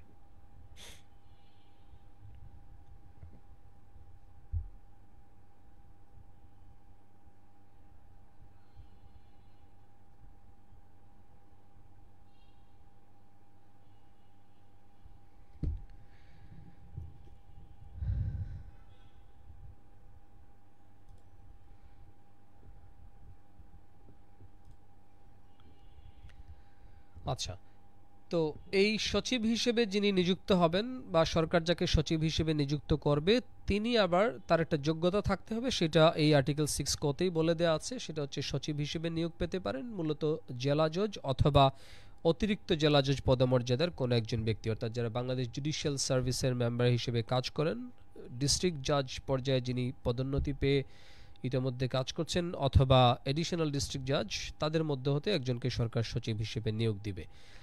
এখানে একটা ইন্টারেস্টিং বিষয় আছে যে সচিব পদের আসলে কোনো নির্দিষ্ট মেয়াদ নেই। তাকে যখন সরকার নিয়োগ দিবে এবং যতদিন পর্যন্ত কাজ করতে দিবে ততদিন পর্যন্তই তিনি সচিবের দায়িত্ব পালন করতে পারবেন, সাবজেক্ট টু হিজ রিটায়ারমেন্ট। যদি রিটায়ারমেন্টের কথাটা এখানে বলা নাই, সো বাট জেনারেলি এটা সেন্স করা যায় যে যেহেতু জেলা জজ অথবা অতিরিক্ত জেলা জজ পদমর্যাদার কাউকে নিয়োগ দিবে, তার মানে তার চাকরি সময়কাল বা চাকরির জীবনকাল থাকা অবধি। ইলেক্টেড মেম্বারদের নির্দিষ্ট মেয়াদ আছে 3 ইয়ার্স, আমরা প্রথমেই দেখলাম, কিন্তু সেক্রেটারি যাকে গভর্নমেন্ট অ্যাপয়েন্ট করে তার আসলে নির্দিষ্ট কোনো মেয়াদ নেই। 6 ক অনুচ্ছেদে এটা বলা আছে। আচ্ছা, বার কাউন্সিলের যে সদস্যদের সংখ্যা, বার কাউন্সিল কমিটির গঠন, এটা হচ্ছে অনুচ্ছেদ 5-এ 15 জন। মনে রাখাটা খুবই সহজ, অনুচ্ছেদ 5 15 জন সদস্য, 5 3-এ 15, 3 5-এ 15। সো ক্লুটা এভাবে মনে রাখবেন। এখন আমরা বার কাউন্সিল নির্বাচনের সময়টা দেখব, যে বার কাউন্সিল নির্বাচনটা কিভাবে হয়। যদিও এই প্রক্রিয়াটা মূলত এই আইনে কিছুটা আছে, বিধিতে কিছু আছে, বাট আমরা সাধারণত সময়টা জানলে আমাদের জন্য যথেষ্ট হবে। অনুচ্ছেদ 8-এ এসে বলছে যে বিদ্যমান কমিটির মেয়াদ যে বছর শেষ হবে সেই বছরের 1 মের মধ্যে নির্বাচন করতে হবে। আমরা দেখলাম যে মেয়াদ শুরু হয় জুলাইয়ের 1 তারিখ হতে, তাহলে আনুষঙ্গিক কাজ আপনার শেষ করতে হবে, মাঝখানে 1 মাস আছে জুন, বাট বছরটা যে বছর এসে তার মেয়াদ শেষ হয়ে যাবে, 3 বছর পূর্ণ হয়ে যাবে, সেই বছরের 1 মের মধ্যে নির্বাচন করতে হবে। তবে এখানে একটা ব্যতিক্রম আছে, যে যদি কোনো কারণে 1 মের মধ্যে অর্থাৎ মে মাসের 1 তারিখের মধ্যে যে বছরে কমিটির মেয়াদ শেষ হয় সেই বছরে নির্বাচন করা সম্ভব না হয়, যেমন কোনো দৈব দুর্ঘটনা, প্যান্ডেমিক, এপিডেমিক, এরকম যে কোনো কিছু, মহামারী, দুর্যোগ, যে কোনো কারণে, তখন একটা অ্যাডহক কমিটি বা আপনার অন্তর্বর্তীকালীন কমিটি গঠন করা যায়, যেই কমিটির মেয়াদ হতে পারে সর্বোচ্চ 1 বছর, এর বেশি আসলে সেই কমিটির মেয়াদ হতে পারবে না। এটা 8 নম্বর অনুচ্ছেদে একটা বিশেষ সুবিধা রাখা হয়েছে, যে নির্বাচন সবসময় সঠিক সময়ে অনুষ্ঠান সম্ভব নাও হতে পারে এই কারণে। গুরুত্বপূর্ণ অনুচ্ছেদ, অনুচ্ছেদে 10 আমাদের স্লাইডে লেখা আছে, ধারা 10। এখানে বার কাউন্সিলের কার্যক্রম বা বার কাউন্সিলের যে, এইখানে এসে আজকের সবচেয়ে ইন্টারেস্টিং জিনিসটা আমরা আজকে দেখাবো আপনাদেরকে, বোনাস টিপস বা টেকনিক হিসেবে, যে কিভাবে ক্লাস্টার মেথড অ্যাপ্লাই করে যে কোনো তথ্য মুখস্থ রাখা যায়। তো একটু মনোযোগ দিয়ে শুনবেন আশা করি। অনুচ্ছেদ 10-এ এসে দেখেন, আমরা মূল আইনটাতে যদি একটু যাই, এখানে কি বলেছে যে অনুচ্ছেদ 10-এ আপনার subject to the provisions of this order and the rules made thereunder the functions of the bar council shall be functions একটা কথা ইউজ করেছে যে বার কাউন্সিলের ফাংশন হবে, বার কাউন্সিলের কার্যক্রম বা বার কাউন্সিলের দায়িত্ব কর্ম কি হবে সেটা এখানে বলছে। তো বেশ লম্বা একটা তালিকা, এ থেকে কে পর্যন্ত। আমরা সেটাকে আমরা প্রথমে একটু বাংলা করে নিয়েছি, তারপরে দেখাবো পুরো তালিকাটা আপনারা কিভাবে মুখস্থ করতে পারেন। কিছু কার্যক্রম আপনারা জেনারেলি সেন্স করতে পারেন, এজিউম করতে পারেন যে এই কাজগুলো বার কাউন্সিলের সভাপতি করার কথা। সেটা হচ্ছে আইনজীবী তালিকাভুক্ত করা, তালিকাভুক্তির উদ্দেশ্যে পরীক্ষা গ্রহণ, সনদ প্রদান, আইনজীবীকে তালিকা থেকে বহিষ্কার করা। বাই দ্য ওয়ে, আমি যেহেতু লাইভ ক্লাসে আছি, আমি আজকের রেজাল্টের আপডেটটা নিতে পারছি না। ইতিমধ্যে রেজাল্ট পাবলিশ হলে আপনারা কেউ যেন একটু জানাবেন, কারণ এই সময়টা খুবই আমাদের ছাত্রদের জন্য, আমাদের জন্য খুবই আগ্রহের সময়, সো মিস করতে চাই না। আইনজীবীদেরকে তালিকাভুক্ত করা, ইংরেজিতে কি ইউজ করেছে শব্দটা আমরা একটু দেখি, যে to admit persons as advocates on its roll, যে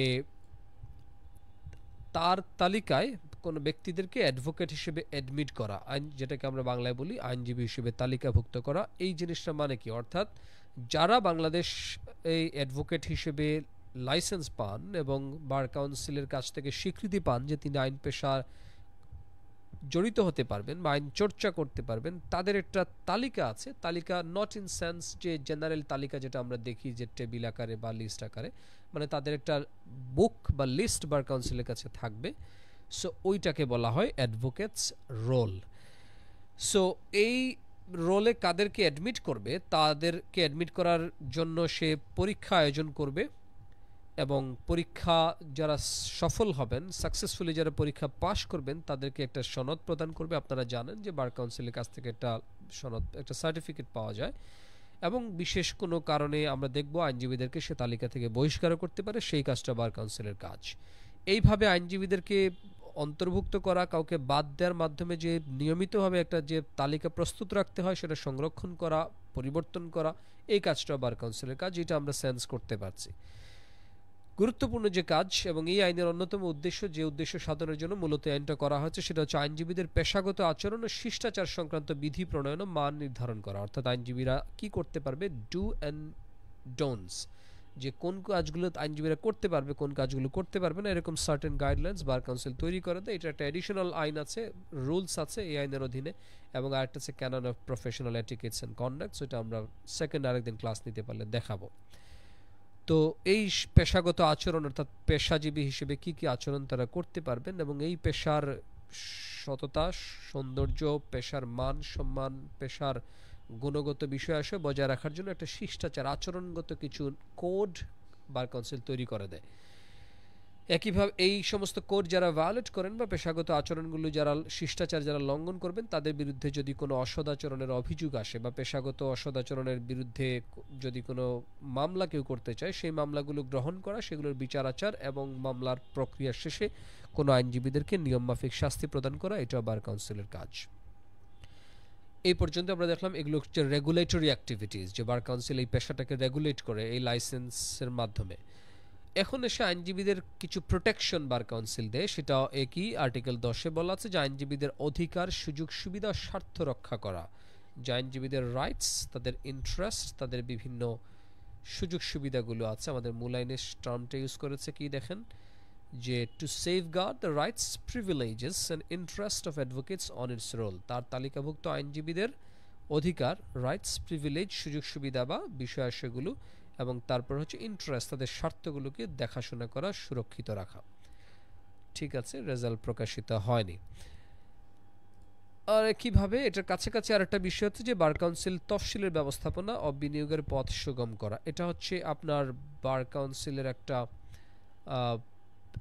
অ্যাকাউন্ট থাকে, অর্থাৎ যারা মেম্বার হিসেবে বার কাউন্সিলের অন্তর্ভুক্ত হন তারা একটা ফি পরিশোধ করেন, এই ফিগুলো দেখাশোনা করা এবং এই ফিগুলোকে বিভিন্ন লাভজনক বিনিয়োগে ব্যবহার করার মাধ্যমে আইনজীবীদেরকে অধিকতর রিটার্ন প্রোভাইড করা, এটা হচ্ছে বার কাউন্সিলের একটা কাজ। আপনারা জানেন যে বার কাউন্সিল থেকে কেউ যদি তার লাইসেন্সটাকে সাসপেন্ড করে অথবা মারা যায়, তখন একটা নির্দিষ্ট বেনিভোলেন্ট ফান্ড থেকে কিছু টাকা পয়সা পাওয়া যায়, এই জিনিসটা দেখাশোনা করা। আর আমরা জানবো কিছু পরে যে বার কাউন্সিলের অভ্যন্তরীণ কিছু কমিটি আছে, এই কমিটি সমূহের কার্যক্রম নির্ধারণ করা, তদারকি করা, দেখাশোনা করা, এটাও বার কাউন্সিলের কাজ। অন্যতম গুরুত্বপূর্ণ যে কাজটা এখন শিখতে যাচ্ছে সেটা হচ্ছে যে আইন শিক্ষার উন্নয়ন এবং আইন শিক্ষার মান নিয়ন্ত্রণ করার উদ্দেশ্যে বার কাউন্সিল বিশ্ববিদ্যালয়গুলোর সাথে আলোচনা করে প্রয়োজনীয় বিধিবিধান প্রণয়ন করে। অর্থাৎ বাংলাদেশের আইন শিক্ষার সিলেবাস এবং বিশ্ববিদ্যালয়গুলোর কাছ থেকে ইনপুট নিয়ে নিজেরা নিজেদের পরীক্ষার সিলেবাস, এই একটা কোলাবোরেশন বার কাউন্সিল আইন অনুযায়ী করার কথা, যেটা হয়তো আমাদের চোখে আমরা খুব বেশি কার্যক্রম হয়তো দেখি না। তারপর হচ্ছে অর্পিত অন্যান্য কার্যাবলী সম্পাদন করা। এখন দেখেন পরস্পর আনরিলেটেড কিছু কাজকে বার কাউন্সিলের কার্যক্রমের অন্তর্ভুক্ত করা হয়েছে। আমরা এগুলোকে মনে রাখবো কিভাবে? সবগুলোকে মনে রাখার জন্য আমাদের একটা টেকনিক আছে, সেটা হচ্ছে ল্যাক্স ক্লাস্টার মেথড। ক্লাস্টার বা এটাকে আরেকটা সিনোনিম বলতে পারেন গ্রুপিং। এই জিনিসটার মানে কি? যে ক্লাস্টার বলতে কি বোঝায়? যে সমমান বা সমসাময়িক বিষয়গুলোকে একটা নির্দিষ্ট হেড বা নির্দিষ্ট ক্লাসে নিয়ে আসা, নির্দিষ্ট শ্রেণীতে নিয়ে আসা, বা এটাকে বাংলায় বলতে পারি আমরা শ্রেণীবদ্ধকরণ। এখানে দেখেন বার কাউন্সিলের এই লিস্টে টোটাল কয়টা কাজের কথা বলা আছে? এখানে হচ্ছে আমরা পেলাম 5টা, আর উপরে পেলাম হচ্ছে আরও 5টা, ঠিক আছে, 4টা, 9টা, টোটাল 9টা কাজের মধ্যে আবার কিছু সাবডিভিশন আছে, যে তালিকাভুক্তির উদ্দেশ্যে পরীক্ষা গ্রহণ, সনদ প্রদান, তালিকা থেকে বহিষ্কার। সো এত কিছু আমি কিভাবে মনে রাখবো? আমি মনে রাখবো এগুলোকে ক্লাস্টার করে, যে একই কাছাকাছি বিষয় যেগুলো আছে সেগুলোকে একটা হেড দিয়ে দিব, একটা সাধারণ শিরোনাম দিয়ে দিব, অন্য যে কাছাকাছি বিষয়গুলো আছে সেগুলোকে আরেকটা শিরোনাম দিব। এইভাবে যতগুলো ক্লাস্টার করা যায় ততগুলো করার মাধ্যমে আমি জিনিসটাকে কমিয়ে নিয়ে এসেছি। দেখেন টোটাল 9টা ক্লজ ছিল বা 9টা লাইন ছিল, প্রত্যেকটা লাইনে 2-3টা কাজের কথা ছিল, আমি এগুলোকে 4টাতে নিয়ে এসেছি। যে তালিকাভুক্তি সংক্রান্ত কাজ, এইটা এখন আমাকে তালিকাভুক্তি সংক্রান্ত সবকিছুকে আমাকে সহজে মনে রাখতে সাহায্য করবে। যে আইনজীবীদেরকে তালিকাভুক্ত করা, তালিকাভুক্তির উদ্দেশ্যে পরীক্ষা গ্রহণ করা, তালিকা থেকে বাদ দেয়া, তালিকাভুক্ত আইনজীবীদেরকে সনদ দেয়া, তালিকাভুক্ত আইনজীবীদেরকে বহিষ্কার করা, তাহলে এটা পেয়ে গেলাম। দ্বিতীয়ত ক্লাস্টারটা কি পেলাম? যে স্বার্থ সুরক্ষা। যে কিসের? যে আইনজীবীদের স্বার্থ সুরক্ষা, সুযোগ সুবিধা, অধিকারগুলো দেখা। স্বার্থের সাথে আরেকটা রিলেটেড জিনিস আছে, তারা যে ফিগুলো দেয় সেই ফিগুলোর মাধ্যমে যে তফসিলটা হয়, যে অ্যাকাউন্টটা হয়, সেটা ব্যবস্থাপনা করা, বিনিয়োগটা দেখাশোনা করা। তৃতীয় ক্লাস্টার কি? যে পেশাগত আচরণ সংক্রান্ত কিছু বিষয় আমরা দেখাছিলাম, যে আইনজীবীদের পেশাগত আচরণ এবং শিষ্টাচার নির্ধারণ করা, পেশাগত আচরণ বা শিষ্টাচার লঙ্ঘন হলে সেগুলোর বিরুদ্ধে যে অভিযোগ বা মামলাগুলো আসে এগুলো দেখাশোনা করা, মামলা শেষে কেউ যদি শাস্তি পাওয়ার মতো হয় তাদেরকে শাস্তি প্রদান করা। তাহলে এগুলোকে আমি আরেকটা ক্লাস্টার করে দিলাম, আরেকটা শিরোনাম বা হেডিংসে নিয়ে আসলাম, পেশাগত আচরণ। আর চতুর্থত সেটা হচ্ছে কমিটি সংক্রান্ত কার্যক্রমগুলো দেখা। কমিটির কার্যক্রমে আমরা এখন আইন শিক্ষা রিলেটেড একটা জিনিস পেয়েছে, সেটা তো কোনো কমিটির কাজের মধ্যে পড়ে না, বাট আমরা পরে জানবো এই আইনটার শেষের দিকে, যে শিক্ষা আইনজীবীদের পরীক্ষা এবং আইন শিক্ষা সংশ্লিষ্ট একটা কমিটি আছে, এনরোলমেন্ট কমিটি।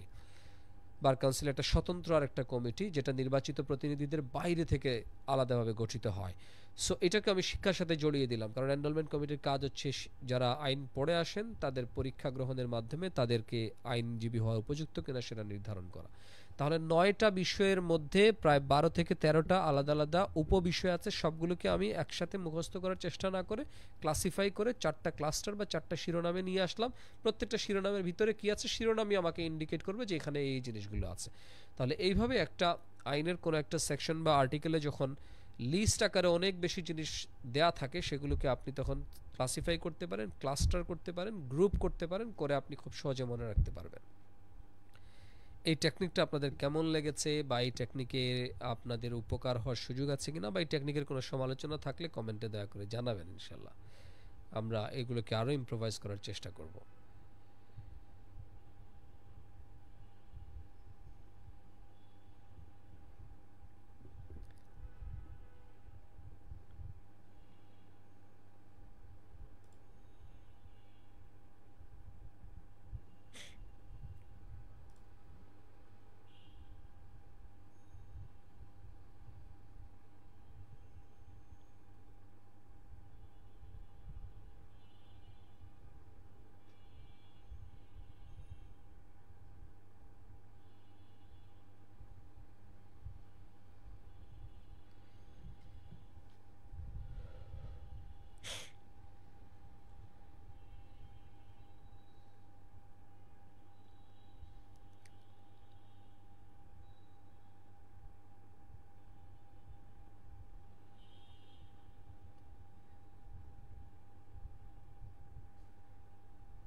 আরেকটা বিষয়ে আপনাদেরকে কাছ থেকে একটু মন্তব্য জানতে চাচ্ছি। আপনারা অধিকাংশই হয়তো মোবাইল থেকে আমাদের ক্লাসটা দেখছেন। তো আপনাদের মোবাইল ইন্টারফেসে আমাদের ফন্ট সাইজটা প্রপারলি দেখা যায় কিনা, আপনারা স্বাচ্ছন্দ্যে স্ক্রিনের লেখাগুলো দেখতে পাচ্ছেন কিনা, এই বিষয়টা আমাদের একটু জানাবেন। কারণ এগুলো যেহেতু আমরা এক্সপেরিমেন্টালি এই সিস্টেমে ক্লাসটা নিচ্ছি, আপনাদের স্বাচ্ছন্দ্যের উপর নির্ভর করবে আমরা ফন্ট সাইজটা বাড়াবো নাকি আর একটু কমাবো। বিকজ আবার ফন্ট সাইজ বাড়ানোর একটা অসুবিধা হচ্ছে যে একই স্লাইডে অনেকগুলো তথ্য নিয়ে আসা যায় না। আমি একটু জানতে চাচ্ছি, এই মুহূর্তে আপনারা যে স্ক্রিনটা দেখতে পাচ্ছেন, স্ক্রিনের স্লাইডে যে লেখাগুলো দেখা যাচ্ছে সেগুলোর ফন্ট সাইজ ঠিক আছে কিনা আমাকে একটু দয়া করে মন্তব্য করে জানান।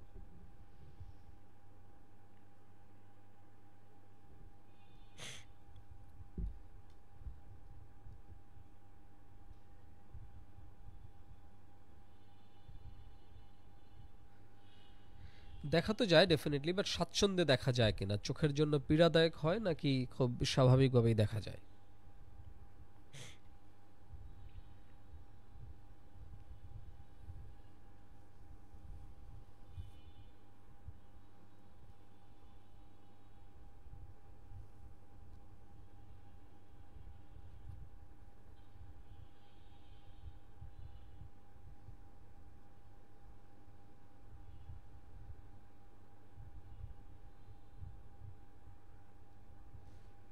ঠিক আছে, সবাইকে যারা মন্তব্য করে জানিয়েছেন সবাইকে থ্যাংক ইউ।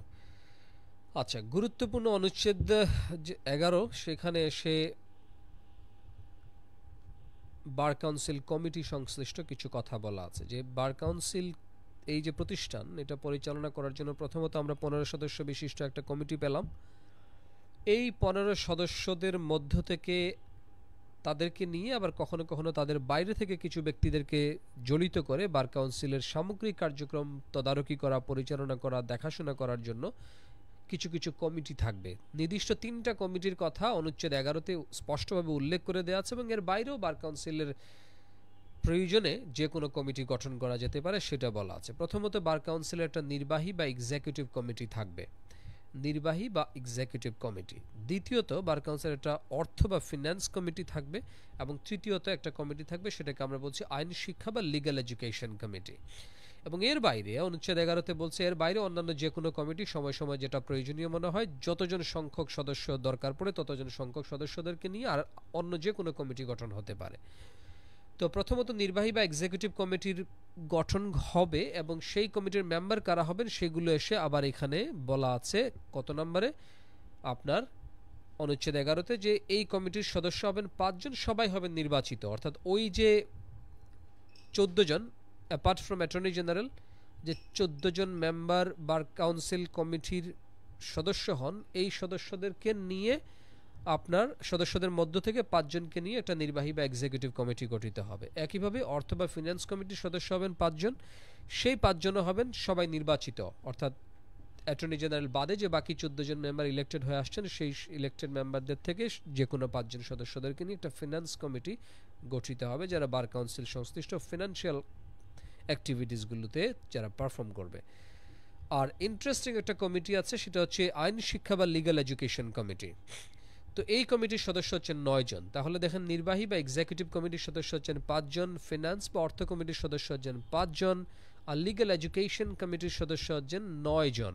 এটা মনে রাখবেন কিভাবে, যে ফিনান্স কমিটি 5, এক্সিকিউটিভ কমিটি 5, ফিনান্সের এফ, এক্সিকিউটিভের ভি, যেটা সাউন্ড করে এফ এর মতো, 5 মনে রাখবেন।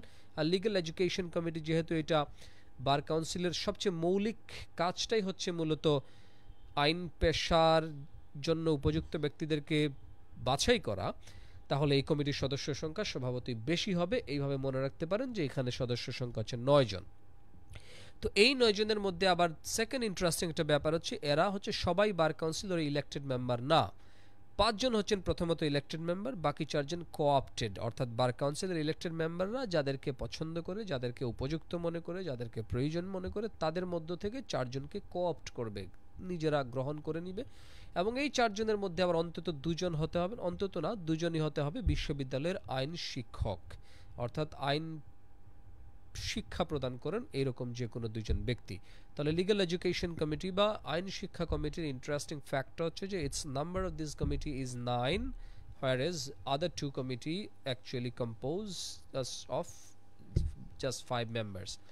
আর এখানে 9 জনের মধ্যে only 5 members are elected, 4 are co-opted, and among the 4 members 2 are university teacher who teaches law, যারা হচ্ছে ল পড়ায়। আর এর বাইরে অন্য যে কোনো কমিটি বার কাউন্সিল চাইলে গঠন করতে পারবে। এবং এই তিনটা কমিটির বাইরে স্পেশালি আরেকটা আর্টিকেলে এসে আরেকটা কমিটির কথা বলা আছে, এনরোলমেন্ট কমিটি, যেটা আমরা একটু পরে দেখব। এখন এই যে 11B অনুচ্ছেদ 11 খ, এখানে সেটা এনরোলমেন্ট কমিটি, অর্থাৎ ওই যে বার কাউন্সিলের যে অনুচ্ছেদ 10 অনুযায়ী যে গুরুত্বপূর্ণ কাজ তালিকা আইনজীবীদেরকে তালিকাভুক্ত করা, এই তালিকাভুক্তির উদ্দেশ্যে পরীক্ষা গ্রহণের জন্য একটা কাজ করতে হয়, এই কাজটাকে বলা হয় এনরোলমেন্ট অ্যাক্টিভিটিস। তো এনরোলমেন্ট অ্যাক্টিভিটির জন্য একটা কমিটি থাকবে। এটার আবার সদস্য কারা? এটার সদস্য হচ্ছেন এই 4 জন ব্যক্তি। এখানে এসে বলা আছে যে একজন হবেন বাংলাদেশ সুপ্রিম কোর্টের অ্যাপেলেট ডিভিশন বা আপিল বিভাগের একজন বিচারপতি, 2 জন হবেন হাইকোর্ট ডিভিশনের বা হাইকোর্ট বিভাগের বিচারপতি, আর অ্যাটর্নি জেনারেল হবেন পদাধিকার বলে। এই পেলাম আমরা 4 জন, আর নির্বাচিত সদস্য হচ্ছেন একজন। তো 5 জন টোটাল, তাই তো? এখন এই এনরোলমেন্ট কমিটির সদস্য 5 জন। এখানে বিচারপতি যারা হবেন তারা 3 জন হচ্ছেন প্রধান বিচারপতি কর্তৃক মনোনীত, আর অ্যাটর্নি জেনারেল পদাধিকার বলে, আর নির্বাচিত সদস্য ইলেক্টেড রিপ্রেজেন্টেটিভদের মধ্য থেকে একজন। ইন্টারেস্টিং বিষয় হচ্ছে, যেটা বলতে ভুলে গেছিলাম, যে বার কাউন্সিলের যে 3টা কমিটি বা 4টা কমিটি আমরা পেলাম, 3টা কোর কমিটি আর একটা হচ্ছে অন্যান্য যে কোনো কমিটি, এরকম কোনো কমিটির সদস্য অ্যাটর্নি জেনারেল হতে পারবেন না।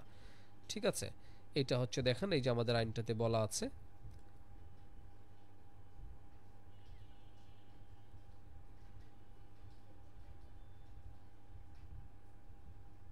এই যে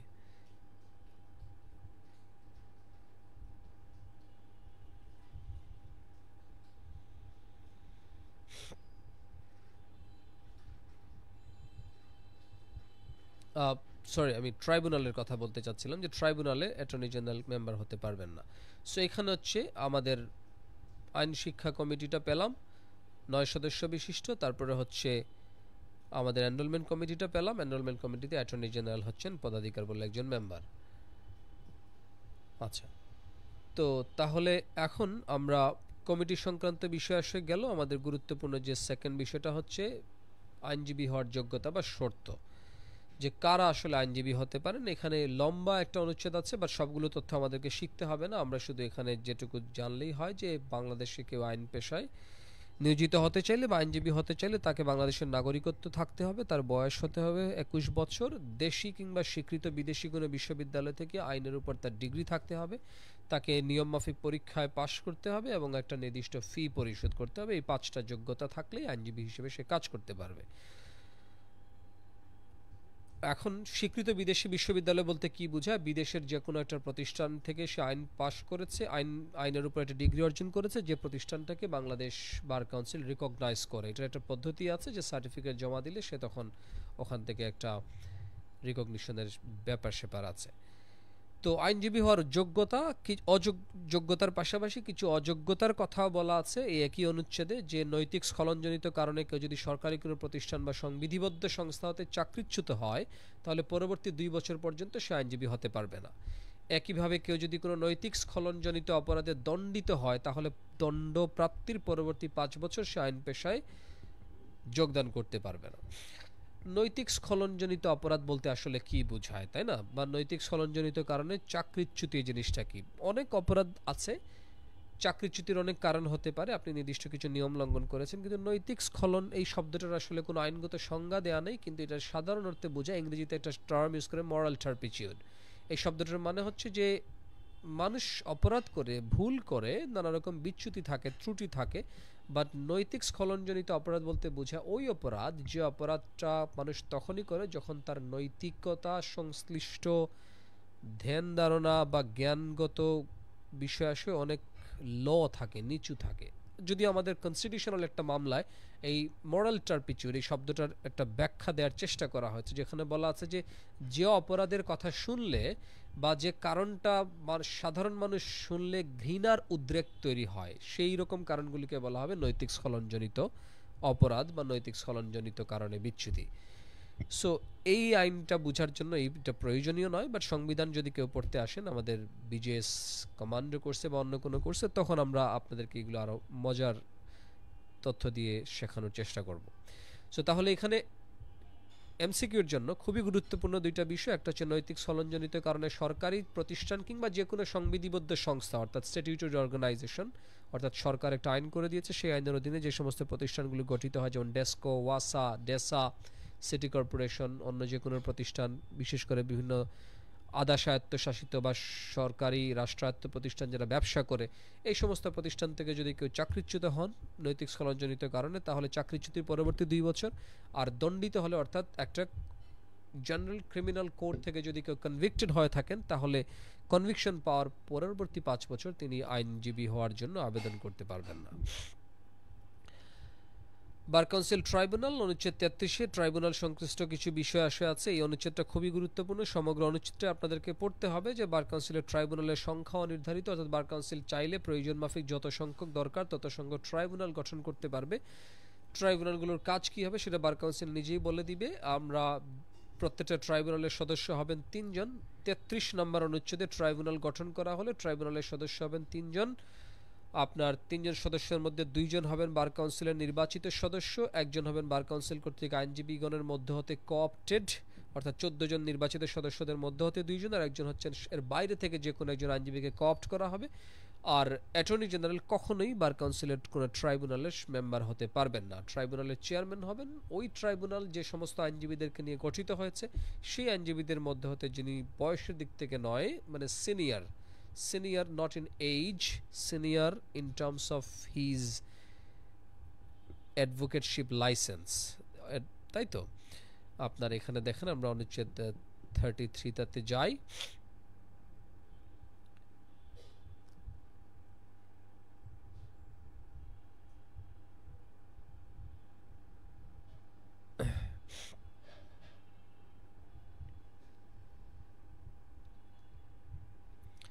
The senior most advocate amongst the members of a bar of tribunal shall be its chairman. Senior most advocate, বয়সের দিক থেকে সিনিয়র নয়, যিনি হবেন আপনার আইনজীবী হিসেবে সিনিয়র, তার মানে বয়সে জুনিয়র হতে পারে, আইনজীবী হিসেবে সে যদি আগে এনরোল হয় তাহলে সে আগে সিনিয়র, সে হবে ট্রাইব্যুনালের চেয়ারম্যান। যে কোনো 3 জন ব্যক্তির মাধ্যমে ট্রাইব্যুনাল যখনই গঠিত হবে, সেই ট্রাইব্যুনালের আইনজীবী হিসেবে যিনি সিনিয়র তিনি হবেন সেই ট্রাইব্যুনালের চেয়ারম্যান। আর অ্যাটর্নি জেনারেল কোনো ট্রাইব্যুনালের সদস্য হতে পারবেন না। এখন এই ট্রাইব্যুনালগুলোর কাজ কি আসলে, ঠিক আছে? ট্রাইব্যুনালগুলোর কাজ কি? একটা ট্রাইব্যুনালের কাজ আমরা অন্তত দেখব, সেটা হচ্ছে এই যে অনুচ্ছেদ 34 এবং 35-এ যে পেশাগত অসদাচরণ সংক্রান্ত অনুসন্ধান করা, যে যখনই কারো বিরুদ্ধে কোনো পেশাগত অসদাচরণের অভিযোগ আসবে, সেই অভিযোগ সম্পর্কে শুনানি করার জন্য একটা তারিখ নির্ধারণ করবে এবং এই তারিখে শুনানি হবে। এটা অ্যাটর্নি জেনারেলকে নোটিশ প্রদান করতে হয়। কারোর সনদ যদি স্থগিত করা হয় শুনানি শেষে, তাহলে সেই সুনির্দিষ্ট কারণটা উল্লেখপূর্বক তাকে স্থগিতের আদেশ দিতে হবে, বা কারো যদি আইনজীবীর তালিকাভুক্ত থেকে কাউকে যদি বহিষ্কার করা হয়। সো ট্রাইব্যুনাল একটা ট্রাইব্যুনালকে দায়িত্ব দেওয়া হয় এই সমস্ত পেশাগত অসদাচরণ সংক্রান্ত অভিযোগগুলো গ্রহণ করা, অনুসন্ধান করা, অভিযোগের ভিত্তিতে শাস্তি প্রদান করার। ট্রাইব্যুনাল যদি কোনো আইনজীবীদেরকে তালিকা থেকে বহিষ্কার করে, মানে তার লাইসেন্সটা যদি কেড়ে নেয়, তাহলে এই আদেশের বিরুদ্ধে ওই সংশ্লিষ্ট অভিযুক্ত, দণ্ডিত এবং সংক্ষুব্ধ বা ক্ষতিগ্রস্ত আইনজীবীর প্রতিকার কি, সেটা এসে অনুচ্ছেদ 36 এসে বলছে যে তিনি হাইকোর্টে আপিল করতে পারবেন।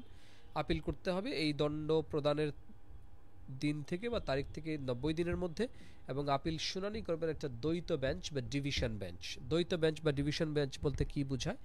হাইকোর্টে মামলাগুলোর গুরুত্বের উপর ডিপেন্ড করে মামলা শুনানির জন্য বিভিন্ন রকমের বেঞ্চ গঠন করা হয়। 3 রকমের বেঞ্চ আমরা শুনে থাকি, এটা হচ্ছে সিঙ্গেল বেঞ্চ, এটা হচ্ছে ডিভিশন বেঞ্চ, আর হচ্ছে ফুল বেঞ্চ।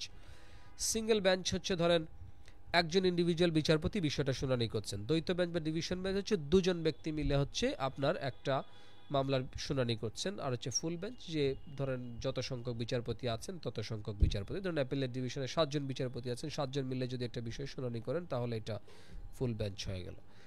এখন এই ট্রাইব্যুনালের কোনো একটা আদেশের দ্বারা যদি কোনো আইনজীবীর সনদ কেড়ে নেওয়া হয় বা তাকে বহিষ্কার করা হয়, সে তাইলে হাইকোর্টে এসে সে একটা রেমেডি পেতে পারে, সে একটা অ্যাপিল করবে, এবং অ্যাপিলের সময়টা হচ্ছে 90 দিন 36 নম্বর অনুচ্ছেদ অনুযায়ী। আমরা মোটামুটি এই ক্লাসের শেষের দিকে চলে আসছি। কোনো ব্যক্তি যদি বাংলাদেশ বার কাউন্সিলের বিধিমাফিক আইনজীবী হওয়ার যোগ্যতা পূরণ না করে অথবা যোগ্যতা থাকা সত্ত্বেও নিয়ম মাফিক পরীক্ষা পাশ করার মাধ্যমে ফি প্রদানপূর্বক সনদ গ্রহণ বা তালিকাভুক্ত হওয়ার পরে আইন পেশায় আসার যে নিয়ম সেটা না ফলো করে যদি তিনি আইন পেশায় জড়িয়ে যান, যাদেরকে আমরা সহজে বিভিন্ন সময় মিডিয়ায় শুনে থাকি টাউট, এরকম টাউট হিসেবে যদি কেউ কাজ করেন তাহলে অর্থাৎ সনদ ছাড়া বা তালিকাভুক্তি ছাড়া আইন পেশায় জড়িয়ে যান, তাহলে তার শাস্তি হচ্ছে অনুচ্ছেদ ৪১ অনুযায়ী ৬ মাসের কারাদণ্ড। ৪-১-৫ সাথে আর ১ যোগ করে দেন ৬, ৬ মাস পর্যন্ত কারাদণ্ড, imprisonment up to 6 months, fixed ৬ মাস না, সর্বোচ্চ ৬ মাস। এই হচ্ছে মোটামুটি আমাদের এই আইনটার সম্পর্কে আমাদের প্রাথমিক ডিসকাশন। এর বাইরে সময় অ্যালাউ করলে আমরা আরও কিছু গুরুত্বপূর্ণ খুঁটিনাটি এমসিকিউ প্রশ্ন বের করতে পারতাম আমার বিশ্বাস, বা কখনো কখনো পরীক্ষা এক্সপেরিমেন্টালি ২-একটা প্রশ্ন আসবেও, বাট অন এভারেজ আপনি আউট অফ 5 যদি 4 সিকিউর করতে চান, this discussion is enough I believe. কারণ আমরা এখানে বিগত বছরের প্রশ্ন যে সমস্ত অনুচ্ছেদগুলো থেকে এসেছে সেই অনুচ্ছেদগুলোকে কাভার করেছি, এবং সেই অনুচ্ছেদগুলো থেকে প্রশ্ন যেগুলো এসেছে এগুলোর বাইরেও যে তথ্যগুলো জরুরি সেগুলোকে আমরা এখানে অন্তর্ভুক্ত করেছি। এর বাইরেও গ্যারান্টি দেওয়া যাবে না, এর বাইরে কখনো আনলাকি হলে ১ এবং খুব বেশি আনফর্চুনেট হলে কখনো কখনো ২ মার্কস অপরিচিত জায়গা থেকেও আসতে পারে। এই কারণে free classes are not fully enough. তবে আমাদের দাবি হচ্ছে আপনারা এই সমস্ত ছোটোখাটো বিষয় শেখার জন্য আপনারা কোনো ক্লাস কিংবা কোচিংয়ে শরণাপন্ন হওয়ার প্রয়োজনীয়তা নেই। বিকজ আপনার যদি কমন সেন্স থাকে এবং আপনার ন্যূনতম আইন পড়ার অভ্যাস থাকে কিংবা কোনো একটা গাইড বইও যদি পড়ে আপনি শেখার মতো অ্যাবিলিটি থাকে, তাহলেই আপনার জন্য নিজে নিজে পড়ে এই জিনিসগুলো সলভ করাটা যথেষ্ট সম্ভব। আমরা এই আইনগুলোকে নিয়েছি যে এই আইনগুলো অনলাইনে অ্যাভেলেবল থাকবে এবং আপনি এই ক্লাসগুলো আপনি চাইলে যে কোনো সময় দেখতে পারবেন। আমরা একটা এডুকেশন মডেল বা হাব সৃষ্টি করতে চাই যেখানে যে সমস্ত বিষয়গুলো ছাত্ররা নিজেরাই শিখতে পারে এবং যে সমস্ত বিষয়গুলো দীর্ঘমেয়াদী আইনজীবী হিসেবে বা বিচারক হিসেবে কাজ করতে গেলে তার শেখা উচিত, সেই শেখার সক্ষমতাটা তৈরি করে দেওয়া। আর যেখানে একান্ত নিজে পড়ে শেখা সম্ভব নয়, কেবল সেই বিষয়ে অন্যের শরণাপন্ন হওয়া বা অন্যের কাছ থেকে সাহায্য নেওয়া। এটা কোনো প্রফিট ম্যাক্সিমাইজেশন মেন্টালিটি না, বরং সত্যিকারের একটা আউট অফ জেনারেল উইল যে আইন আসলে সহজ সুন্দর, এটা শিখতে এত কষ্ট করার কি দরকার আছে, এই জিনিসটা আপনাদেরকে অনুধাবন করানোর জন্যই মূলত এই ক্লাসগুলো আলোচনা। যদি আপনাদের উপকার আসে আমরা তাহলে অনুপ্রাণিত হই। আপনারা মন্তব্য করে আমাদেরকে জানাতে পারেন যে ক্লাসটা কেমন লাগলো, বা এই আর এর বাইরে কী কী ক্লাস আপনারা পেতে চান, কিংবা এই ক্লাস থেকে আপনারা আর কি প্রত্যাশা করেছিলেন যেটা আমরা পূরণ করতে পারিনি, কিংবা পরবর্তী ক্লাসগুলোতে আর কি কি জায়গায় উন্নতি ঘটালে আপনাদের জন্য শেখার প্রক্রিয়াটা আরও সহজ হবে, আমি সেটাও শুনলে কৃতজ্ঞ থাকব। সবাইকে যারা যুক্ত হয়েছিলেন ধন্যবাদ জানাচ্ছি। আমাদের এক্সপ্লেইন সাথে পরবর্তী কোনো ক্লাসে আবার আপনাদের সাথে দেখা হবে এই প্রত্যাশা করে ক্লাসটা শেষ করছি। যদি আপনাদের কোনো প্রশ্ন না থাকে, অন্যথায় আমরা আরও কিছুক্ষণ আপনাদের সাথে যুক্ত থাকব।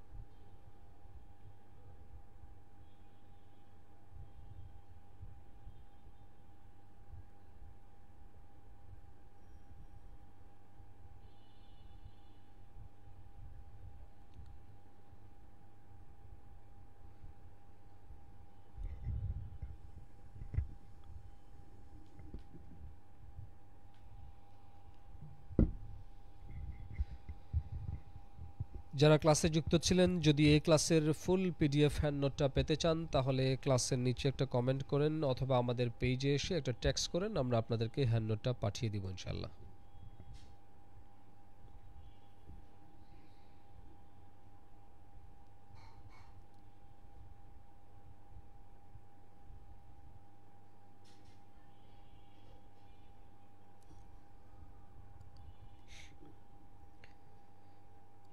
সবাই ভালো থাকবেন। শুভরাত্রি।